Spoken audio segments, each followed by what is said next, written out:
एक बंदा अन्य जाति से, पूरा वेशभूषा अन्य जातियों की, पूरा मैं बोल नहीं सकता, आया चर्च में फुल दारू से रजा हुआ, 1.5-2 बोतल शराब पीने वाला बंदा।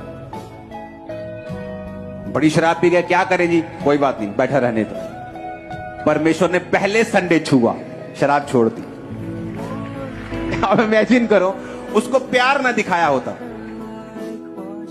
उसको मारा होता, पीटा होता, बोला था परमेश्वर का घर तूने अशुद्ध कर दिया।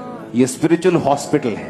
अगर यहां बीमार नहीं आएंगे तो कहां जाएंगे? आपको नशे वाले मिलते हैं तो बोलो कोई प्रॉब्लम नहीं, आ जाओ। वो आई मैं चिट्टा लाया, ओ यार चल तू, चिट्टा लाया, पीला लाया, चल चिंता ना कर तू, चल चलते हैं। नशा किया, कोई बात नहीं, नशा करके अपने घर जाते हो ना, वो भी खुदा का घर है, आ जाओ, कोई बात नहीं।